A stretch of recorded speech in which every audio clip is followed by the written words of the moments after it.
হলো, আল্লাহ তাআলা ইরশাদ করছেন, ইন্না ইদ্দাতাশ শুহুরি ইনদাল্লাহি 12 শাহরান ফি কিতাবিল্লাহি ইয়াওমা খালাকাস সামাওয়াতি ওয়াল আরদ মিনহা আরবাআতুন হুরুম যালিকাদ দীনুল কাইয়্যিম ফালা তাযলিমু ফীহিন্না আনফুসাকুম। আল্লাহ বলছেন, আল্লাহর কাছে বছরের মাসের হিসাব হলো, সংখ্যা হলো 12টি। আসমান জমিন সৃষ্টির দিন থেকে এই 12 মাসের সিস্টেম চলে আসতেছে। 30 বা 29 দিনের মধ্যে চাঁদ উদিত হয়ে আবার হারিয়ে যায়। চাঁদ আবার কি হয়ে যায়? হারিয়ে যায়, আবার নতুন চাঁদ ওঠে। এই সিস্টেমটা আল্লাহ রেখেছেন কখন থেকে? আসমান জমিন সৃষ্টির দিন থেকে। সুবহানাল্লাহ। ইয়াওমা খালাকাস সামাওয়াতি ওয়াল আরদ। সেই 12টি মাসের মধ্যে আল্লাহ বলছেন, মিনহা আরবাআতুন হুরুম, 4টি মাস হলো হারাম, নিষিদ্ধ, বিশেষ সম্মানিত। সেই মাসগুলোতে তোমরা নিজেদের উপর নিজেরা জুলুম, অবিচার, অন্যায় করবে না। নিজের উপরও করবে না, অন্যের উপরও করবে না। তাহলে এই 4টি মাস কি কি? নবীজি হাদিস শরীফের মধ্যে বলছেন, সেই 4টি মাস হলো সালাসাতুন মুতাওয়ালিয়াত, 3টি মাস, 4টির মধ্যে 3টি ধারাবাহিক। সেটা কি কি? যুলকাদা ওয়া যুলহিজ্জা ওয়াল মুহররম।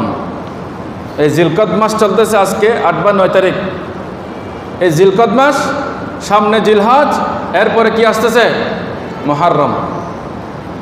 লাগাতার ধারাবাহিক 3টা মাস হলো নিষিদ্ধ, হারাম।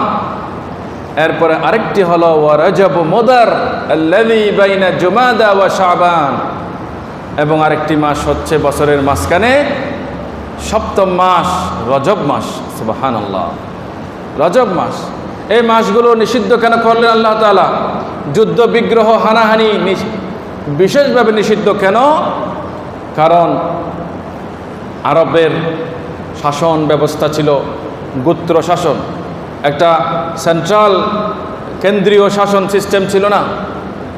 মানুষ আল্লাহর ঘরে হজ করতে আসবে, হজ করে আবার ফিরে যাবে দূর দূরান্তে।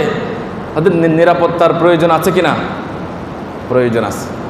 আবার মক্কার মধ্যে যে অবস্থিত বাইতুল্লাহ, সেই বাইতুল্লাহকে সবাই সম্মান করত। একটা ডাকাত রাস্তার মধ্যে যে রাহাজানি করে, ছিনতাই করে, এই ডাকাতগুলো পর্যন্ত বাইতুল্লাহকে সম্মান করত, যে না, বাইতুল্লাহর জিয়ারতকারীদের উপর আক্রমণ করা যাবে না। তাদের রাস্তার মধ্যে বাইতুল্লাহর জিয়ারতকারী কাফেলার উপর রাহাজানি করা যাবে না, ছিনতাই করা যাবে না। বাইতুল্লাহকে আল্লাহ তাআলা এমন সম্মান, মানুষের অন্তরের মধ্যে এমন মর্যাদা কি করে দিয়েছেন? স্থাপন করে দিয়েছেন। তো এখন বিভিন্ন সময় যুদ্ধ বিগ্রহ হয়। তো এই 4টি মাসের মধ্যে যেহেতু আল্লাহ তাআলা সেই প্রাচীনকাল থেকে এই 4টি মাসকে নিষিদ্ধ ঘোষণা করার কারণে চলে আসা ধারাবাহিক যুদ্ধ কি হয়ে যেত? থেমে যেত। যুদ্ধবিরতি থাকতো, রাস্তাঘাট নিরাপদ থাকতো। তখন হাজিরা জিলকদ মাসে ঘর থেকে রওনা দিয়ে বাইতুল্লাহর উদ্দেশ্যে যাতায়াত করতে পারত, এবং জিলহজ মাসের মধ্যে হজ করে আবার মুহররমের শেষ পর্যন্ত মানুষ ঘরের মধ্যে ফিরে আসতে পারত। সুবহানাল্লাহ। তাহলে এই মাসগুলোকে আল্লাহ তাআলা হারাম করেছেন কিসের জন্য? বাইতুল্লাহর যারা জিয়ারতকারী তাদের নিরাপত্তা সাধনের জন্য। এবং আল্লাহর আরও হিকমত আছে। রজব মাস 7ম মাস, যেটা হলো রমজানের আগে শাবান, শাবানের আগে হলো রজব। রজব মাস কেন হারাম করলেন?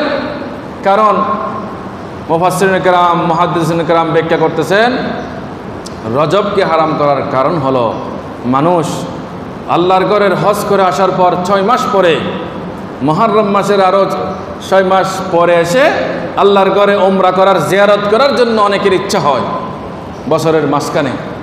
তো এরকম যারা জিয়ারত করতে চাইবে তারা যেন নিরাপদে জিয়ারত করতে যেতে পারে, সেজন্য আল্লাহ তাআলা রজবকেও নিষিদ্ধ ঘোষণা করেছেন। সুবহানাল্লাহ। তাহলে এই মাসগুলো আল্লাহ যেহেতু সম্মানিত বলেছেন, নিষিদ্ধ বলেছেন, আমাদেরকেও সেই মাসগুলোতে বিশেষভাবে আল্লাহর এই বিধান, আল্লাহর আনুগত্যের মধ্যে নিজেদেরকে অটল রাখতে হবে। আমাদের যারা যেন কোনো পাপ, কোনো গুনাহ, কোনো গর্হিত কাজ হয়ে না যায়, বিশেষ করে অন্যের উপর জুলুম যেন আমাদের দ্বারা না হয়। আল্লাহ তাআলা তৌফিক দান করুন। প্রিয় ভাইয়েরা, এই যে আল্লাহর ঘর মক্কার মধ্যে অবস্থিত, এই ঘরের নির্মাণের ইতিহাস কি? দেখুন, তাফসিরে কুরতুবির মধ্যে সূরা মাইদার একটা আয়াতের তাফসিরের মধ্যে আসছে, আল্লাহ তাআলা যখন আদম আলাইহিস সালামকে সৃষ্টি করার জন্য সিদ্ধান্ত মনস্থির করলেন, ফেরেশতাদের সমাবেশের মধ্যে আল্লাহ তাআলা সেই সিদ্ধান্ত জানালেন যে আমি জমিনের মধ্যে ইন্নী জাইলুন ফিল আরদি খলিফা, আমি জমিনে খলিফা নিয়োগ করব, একটি প্রজন্ম সৃষ্টি করব যারা এক প্রজন্মের পরে আরেক প্রজন্ম এই জমিনকে আবাদ রাখবে এবং আমার বিধানকে বাস্তবায়ন রাখবে। সুবহানাল্লাহ। এই কথা বলার পর ফেরেশতারা পূর্বের অভিজ্ঞতার উপর একটি মন্তব্য করে ফেললেন। পূর্বের অভিজ্ঞতা মানে মানুষ দুনিয়াতে আল্লাহ পাঠানোর আগে এখানে জিনরা কি করতো, দুনিয়াকে আবাদ রেখেছিল, বসবাস করত। এই জিনরা হানাহানি, রক্তারক্তি, আল্লাহর নাফরমানিতে জমিনকে একেবারে ভরে দিয়েছিল। তো ফেরেশতারা বললেন, হে মালিক, হে রব্বুল আলামিন, আপনি কি জিনদের মতো এরকম আরেকটি জাতি সৃষ্টি করতেছেন যারা ইয়াসফিকুদ্দিমা, পরস্পর রক্ত ঝরাবে, একে অপরের রক্ত ঝরাবে, আপনার নাফরমানি করবে, এরকম জাতি কি আপনি আরেকটা সৃষ্টি করতে চাচ্ছেন? তখন আল্লাহ বলতেছেন, ইন্নী আ'লামু মা লা তা'লামুন, আমার কাছে এমন এলেম আছে যেই এলেম তোমাদের কাছে নাই, আমি তা জানি যা তোমরা জানো না। তখন ফেরেশতারা চিন্তা করলেন, আল্লাহ রাব্বুল আলামিন মনে হয় আমাদের উপর রাগ করে ফেললেন। তখন তারা আল্লাহর কাছে ক্ষমা প্রার্থনা করে আল্লাহর আরশকে ধরে সবাই তওবা করতেছে, কান্নাকাটি করতেছে এবং আল্লাহর আরশের চারপাশে 7টি চক্কর তাওয়াফ করেছে। সুবহানাল্লাহ। এই তাওয়াফ, এই ইস্তেগফার, ফেরেশতাদের এই কাজটিকে আল্লাহ তাআলার পছন্দ হলো। পছন্দ হওয়ার পরে ফেরেশতাদেরকে আদেশ দিলেন, তোমরা চতুর্থ আসমানের মধ্যে বাইতুল মামুর নির্মাণ করো এবং জমিনে সেই বরাবর মক্কার মধ্যে আমার বান্দা যাকে আমি সৃষ্টি করতেছি আদম, বনি আদমের জন্য, তারা তো আমাকে চোখ দিয়ে দেখবে না, কিন্তু তাদের মনের আবেগ থাকবে। আল্লাহকে একটু মন ভরে আমাদের ইবাদত দাসত্ব কি করি, প্রেজেন্টেশন করে উপস্থাপন করি, তারা যেন মন ভরে আমাকে উদ্দেশ্য করে তাওয়াফ করতে পারে, তওবা ইস্তেগফার, কান্নাকাটি করতে পারে, দোয়া করতে পারে। তোমরা যেভাবে আমার আরশের চারপাশে করেছো সেরকম তাওয়াফ করতে পারে, জমিনের মধ্যে মক্কায় আমার ঘর নির্মাণ করো। সুবহানাল্লাহ। তাহলে সর্বপ্রথম আল্লাহ তাআলা ফেরেশতাদের মাধ্যমে জমিনে আল্লাহর বাইতুল্লাহ নির্মাণ করেছেন। কোরআনে হাকিমের মধ্যে আল্লাহ ইরশাদ করছেন, ইন্না আউওয়ালা বাইতিন উদিআ লিন-নাসি লাল্লাযী বিবাক্কাতা মুবারাকান ওয়া হুদাল লিল-আলামিন, নিশ্চয় জমিনের মধ্যে মানব জাতির কল্যাণের জন্য প্রতিষ্ঠিত সর্বপ্রথম ঘর হচ্ছে আল্লাহর ঘর, যেটিকে মক্কায় স্থাপন করা হয়েছে। লাল্লাযী বিবাক্কাতা, মক্কার আরেক নাম হলো বাক্কা। মক্কার মধ্যে সেটাকে নির্মাণ করা হয়েছে। হুদাল লিন-নাস, মুবারাকান ওয়া হুদাল লিন-নাস, এই গৃহ মানব জাতির জন্য বরকতের কারণ এবং হেদায়েতের নমুনা, হেদায়েত, সঠিক পথ পাওয়ার নিদর্শন। সুবহানাল্লাহ। প্রিয় ভাইরা, এরপরে আদম আলাইহিস সালামের পরে এরপর আদম আলাইহিস সালামকে আল্লাহ তাআলা দুনিয়াতে পাঠালেন। দুনিয়াতে পাঠানোর পর আদমকে আল্লাহ তাআলা নিক্ষেপ করলেন কোথায়? শ্রীলঙ্কায়। আর মা হাওয়া আলাইহিস সালামকে নিক্ষেপ করলেন কোথায়? জিদ্দায়।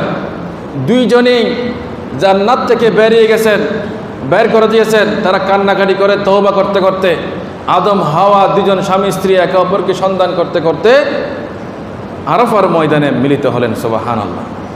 আরফাতের ময়দানে মিলিত হওয়ার পর তারা আল্লাহর কাছে প্রার্থনা করলেন, ও রব্বুল আলামিন, আমরা আপনার ইবাদত করার জন্য একটি ঘর দান করুন আমাদেরকে। সুবহানাল্লাহ। এরপরে আল্লাহ তাআলা তাদেরকে মক্কার সেই বাইতুল্লাহর জায়গা দেখাই দিলেন। দেখাই দেওয়ার পরে সেখানে তারা ইবাদত করলেন, নামাজ কায়েম করলেন এবং আদম আলাইহিস সালাম নিজ হাতে আল্লাহর হুকুমে আবার সেটার পুনর্নির্মাণ এবং সংস্কার করলেন। সুবহানাল্লাহ। এজন্য বলা হয় দ্বিতীয় বাইতুল্লাহর দ্বিতীয় নির্মাণ সংস্কার হয়েছে আদম আলাইহিস সালামের হাতে। এরপরে আদমের পরে শীস আলাইহিস সালাম, আদমের সন্তান শীস আলাইহিস সালাম প্রয়োজন হওয়ার কারণে বাইতুল্লাহকে আবার নির্মাণ এবং সংস্কার করেছেন। প্রাকৃতিক বিভিন্ন কারণে বিভিন্ন ঘরের কি হয়, ক্ষতি সাধন হয়, আল্লাহর হুকুমে তিনিও নবী ছিলেন, আল্লাহর হুকুমে তিনি সেটাকে পুনর্নির্মাণ করেছেন। এইভাবে শীস আলাইহিস সালামের পরে আমালেকা গোত্র, একটা বড় গোত্র ছিল, সম্প্রদায় ছিল আমালেকা সম্প্রদায়, তারা সেটা নির্মাণ করেছিল। একটা কবিতা শেরের মধ্যে এই পুরো ইতিহাস নিয়ে আসছে, বানা বাইতা রব্বিল আরশি আশরুন ফাখুযহুম মালাইকাতুল্লাহিল কিরামু ফাআদামু ফাশিথুন ওয়া আমালিকু।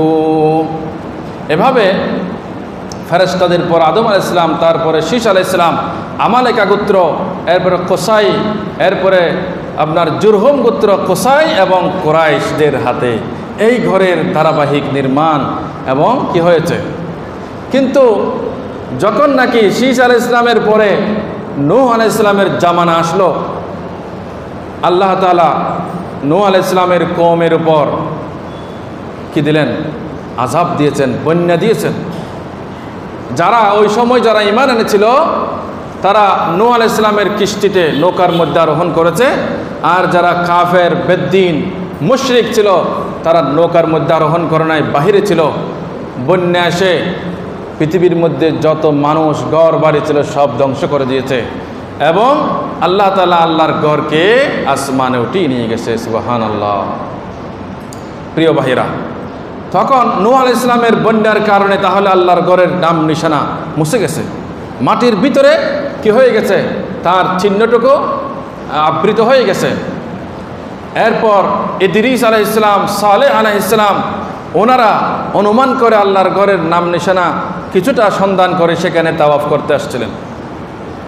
সর্বশেষ যখন ইব্রাহিম আলাইহিস সালাম দুনিয়াতে আসলেন, তাকে নবুয়ত দিলেন, তার কওম ইরাকের বাবেল নগরী, ইব্রাহিম আলাইহিস সালামের জন্মস্থান কোথায়? ইরাক। তার কওম তার দাওয়াত কবুল করে নাই। অধিকাংশ নবীর আপন সম্প্রদায় কি করে নাই? দাওয়াত কবুল করে নাই। অধিকাংশ নবী হিজরত করেছেন, হিজরত করে জমিনের অন্য জায়গায়, পৃথিবীর অন্য জায়গায় গিয়ে দাওয়াত দিয়ে মানুষকে দিন শিখিয়েছেন এবং মানুষ তার অনুসরণ করেছে। সুবহানাল্লাহ। অধিকাংশ নবীর ইতিহাস এমন পাওয়া যায়। দেখবেন ওলামায়ে কেরাম, সমাজের মধ্যে যে বড় বড় আলেমরা আছেন, তাদের ঘরে গিয়ে খোঁজ নিয়ে দেখেন, এলাকার লোকেরা ওনাকে ভালোবাসে না, শুধু শুধু হিংসা করে, অহংকার করে যে তাকে সম্মান করলে তো আমার পরিবারের সম্মান কমে যাবে, ওই পরিবারের সম্মান এলাকার মধ্যে বেড়ে যাবে। নাউজুবিল্লাহ। মানুষকে সম্মান করতে হবে তাকওয়ার কারণে, মানুষকে সম্মান করতে হবে ইলমের কারণে। পরিবার, বংশ পরিচয়গুলো কিছু নয়। দেখেন ওই আলেম